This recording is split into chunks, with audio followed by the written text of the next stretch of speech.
Bonjour à vous, soyez les bienvenus pour ce nouvel enseignement. Donc un enseignement sur le ministère de la gloire. Un sujet passionnant qui me passionne énormément vraiment. Donc je vais parler de ce que nous sommes appelés à vivre et à devenir.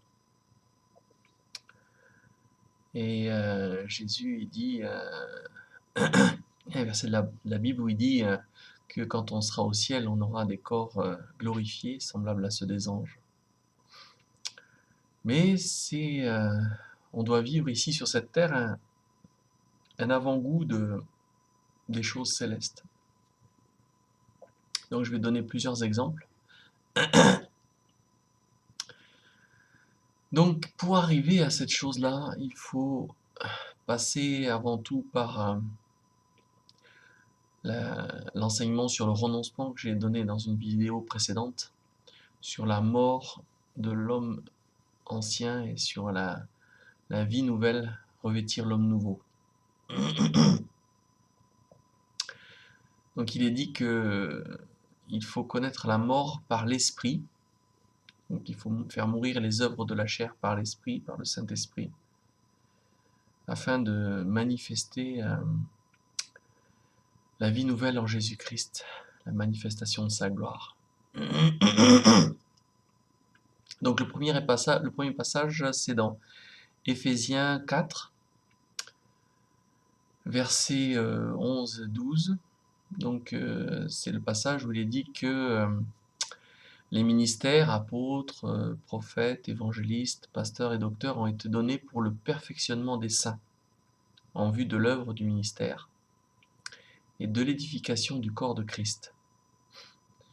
Verset 13, jusqu'à ce que nous soyons tous parvenus, jusqu'à ce que nous soyons tous parvenus à l'unité de la foi, à la connaissance du Fils de Dieu, à l'état d'homme fait, à la mesure de la stature parfaite de Christ.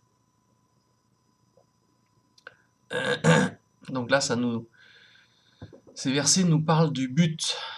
Le but que Dieu a pour nous, c'est d'atteindre la stature parfaite de Christ. Il est dit que Jésus reviendra chercher une épouse sans tache, ni ride, ni rien de semblable.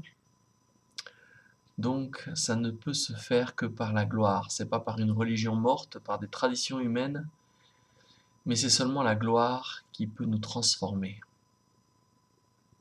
La gloire qui était sur Moïse, sur Élie, sur Jésus, sur Étienne, doit aussi venir sur nous. Exode, chapitre 33, verset 18. Moïse demanda à Dieu, « Permets-moi de contempler ta gloire. » Et au verset 22, Dieu parle et dit, « Quand je passerai en manifestant ma gloire, je te cacherai dans un creux du rocher, en te couvrant de ma main, jusqu'à ce que je sois passé. » C'est un passage merveilleux où Moïse a la soif de connaître la gloire de Dieu, et Dieu lui répond par ces paroles, « Je te cacherai dans un creux du rocher. » On sait que le rocher là en question, il s'agit de Jésus. Donc en fait, pour connaître la gloire de Jésus, et pour la voir, il faut être caché en Jésus. Si on n'est pas caché en Jésus, on ne peut pas connaître la gloire. Puisque si on n'est pas caché en Jésus, on n'est pas mort à nous-mêmes. Et c'est encore l'ancienne nature qui se manifeste. Et tant que l'ancienne nature se manifeste, qu'elle n'a pas été crucifiée, tant qu'on n'est pas caché en Jésus, on ne peut pas connaître la gloire. Et donc là, il suit, le Seigneur continue à parler en disant « Je te couvrirai de ma main. Je te cacherai au creux du rocher et je te couvrirai de ma main. » Waouh, c'est magnifique. Voilà le but que le Seigneur nous appelle à connaître. Exode chapitre 24, versets 16 et 17. La gloire du Seigneur se posa sur le mont Sinaï, aux yeux des Israélites. Elle apparaissait comme un feu intense au sommet de la montagne. La fumée cacha la montagne durant 6 jours. Le 7e jour, le Seigneur appela Moïse du milieu de la fumée. Exode 34, 29. Moïse redescendit du mont Sinaï en tenant les 2 tablettes de pierre qui constituaient le document de l'Alliance. Il ignorait que la peau de son visage brillait à cause de son entretien avec Dieu. Donc le visage de Moïse brillait, était resplendissant de la gloire de Dieu. Et quand Aaron et les Israélites virent l'éclat de son visage, ils eurent peur de s'approcher de lui. Verset 33, quand Moïse eut fini de leur parler, il plaça un voile sur son visage. Verset 35, les Israélites pouvaient contempler l'éclat de son visage. Ensuite Moïse remettait le voile sur son visage et le gardait jusqu'au moment où il retournait s'entretenir avec Dieu. Donc on voit là que Moïse, à chaque fois qu'il parlait avec Dieu, son visage resplendissait de gloire. Et donc l'apôtre Paul nous dit,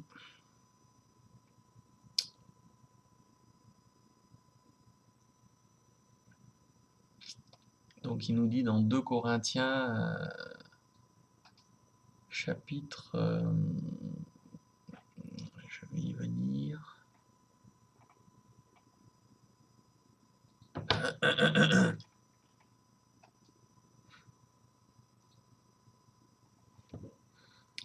2 Corinthiens 3, verset 6,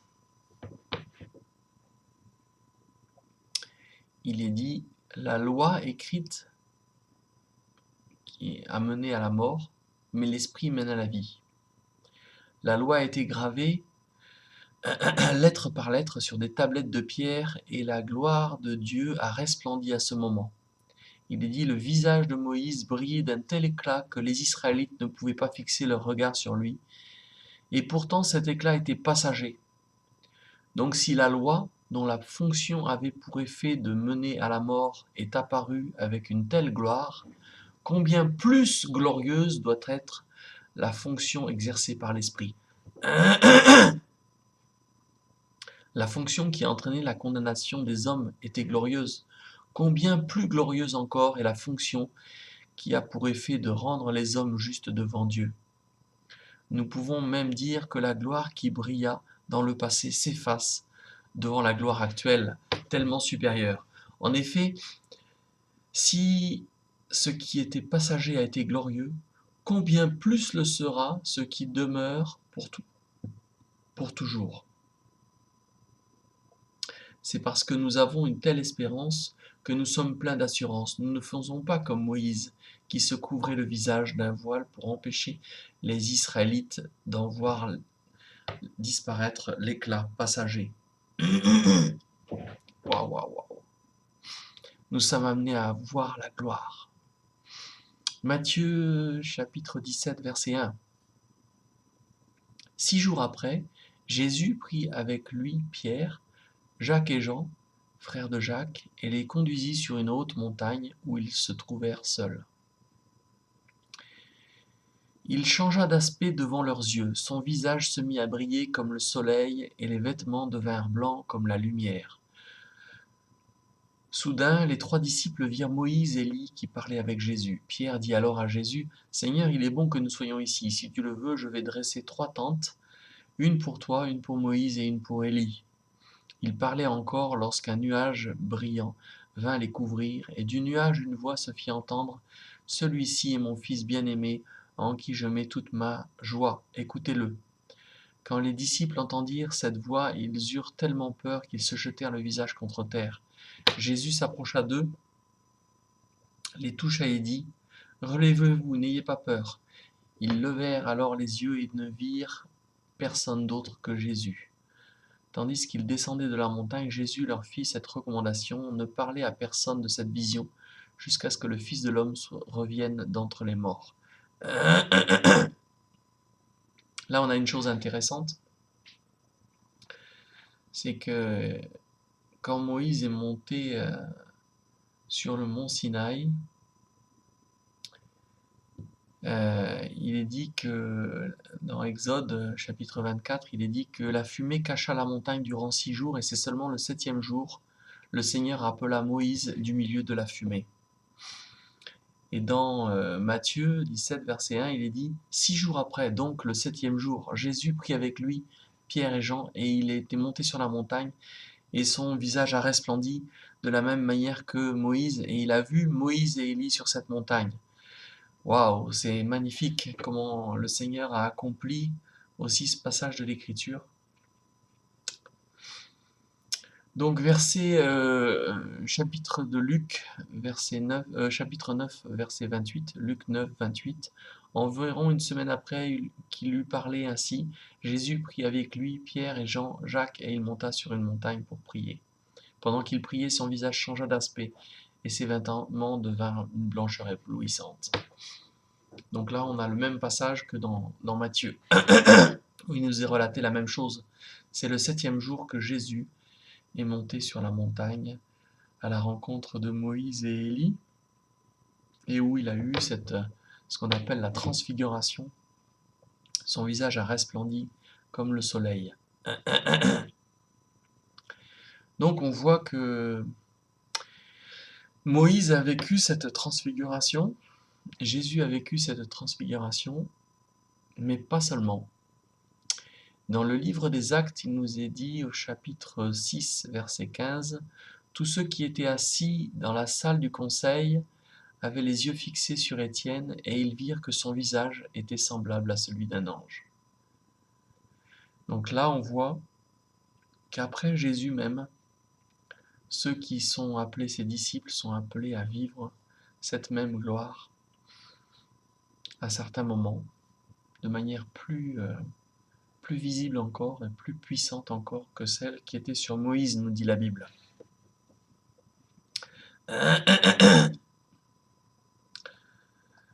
Donc là, il est dit dans 2 Corinthiens 3, chapitre 3, verset 16, « Lorsqu'on se tourne vers le Seigneur, le voile est enlevé. » Or, le mot Seigneur signifie ici l'Esprit. Et là où est l'Esprit du Seigneur est présent, là où l'Esprit du Seigneur est présent, là est la liberté. Donc ce même voile dont il est parlé que Moïse se mettait sur le visage, ce même voile qui était dans le temple et qui séparait le lieu saint du lieu très saint, ce voile est enlevé au moment où l'Esprit du Seigneur vient sur nous. Verset 18, « Nous tous, le visage découvert, nous reflétons la gloire du Seigneur. Ainsi nous sommes transformés pour être semblables au Seigneur, et nous passons d'une gloire à une gloire plus grande encore, de gloire en gloire. Voilà en effet ce que réalise le Seigneur qui est l'Esprit. »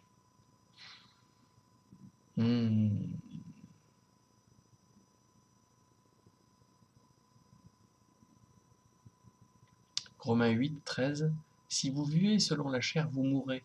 Mais si par l'Esprit vous faites mourir les actions du corps, alors vous vivrez. »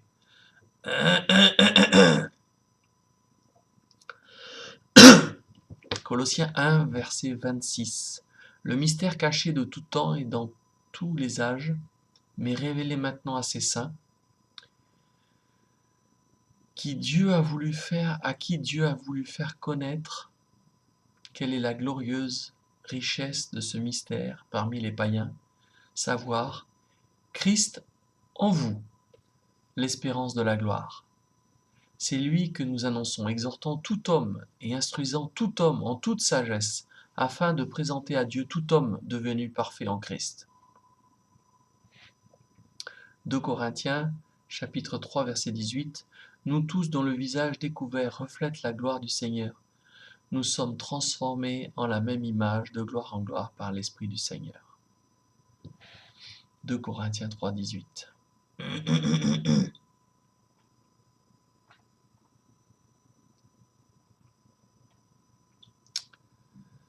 Romains 8, 13. « Si vous vivez selon la chair, vous mourrez, mais si par l'Esprit vous faites mourir les actions du corps, vous vivrez. Car tous ceux qui sont conduits par l'Esprit de Dieu sont fils de Dieu. » Voilà, petite étude biblique, un petit témoignage pour suivre, pour aller dans le même sens. Donc on voit que cette gloire, elle est pas réservée à Moïse, elle n'est pas réservée à Jésus, puisqu'on a vu que Étienne a vécu cette gloire. Je me souviens d'un témoignage d'un homme de Dieu qui était pasteur de l'église belge au début du siècle 1900 en Brouette. Il a... Pardon. Les gens témoignaient que quand il leur parlait de Jésus, ils voyaient sortir de sa bouche, de la bouche de cet homme de Dieu, un fil d'argent sur lequel était posée une colombe. Et quand lui parlait de Jésus, les gens voyaient ce fil d'argent, cette colombe qui arrivait vers eux. Oh, ils étaient touchés par le Saint-Esprit. C'est merveilleux de voir ça. Petit témoignage, et donc moi aussi j'ai vécu un peu ce genre de choses. Ça m'est arrivé de voir des gens qui ont été terrassés par le Saint-Esprit juste dans ma présence en parlant avec eux. Une fois en Côte d'Ivoire, je parlais avec un sorcier, je ne savais pas qu'il était sorcier. Et quand on parlait comme ça, il est tombé par terre, terrassé par le Saint-Esprit. On a prié, il a été délivré de ses démons, de ses liens du péché. C'était magnifique de voir ça. Et j'ai vu des gens même qui étaient guéris en touchant mes vêtements, en chaussant mes claquettes, des centaines et des centaines de guérisons dans ce style. Voilà, un petit témoignage de ce que le Seigneur peut faire. Donc, bien-aimés, nous sommes amenés à vivre la gloire de Dieu d'une manière très très puissante, bien plus puissante encore que ce que Moïse a pu voir. Donc, recherchez la gloire. Amen. Bonne continuation, soyez bénis au nom de Jésus. Et je vais prier pour vous. Seigneur, je te prie pour ces bien-aimés qui vont visionner qui visionnent cette vidéo maintenant. Au nom de Jésus, Papa, étends ta main sur eux. Que ta gloire, Père, pénètre dans leur être entier. Que ta gloire, Père éternel, soit manifestée dans leur vie, une gloire supérieure encore à la gloire que Moïse a connue. Seigneur, tu as dit dans ta parole que nous allons vivre les mêmes choses que toi, si on croit en toi, et même de plus grandes. Alors Seigneur, je prie que nous puissions voir ces choses plus grandes encore, Père, au nom de Jésus. Amen. À une prochaine, pour une prochaine vidéo. Soyez bénis.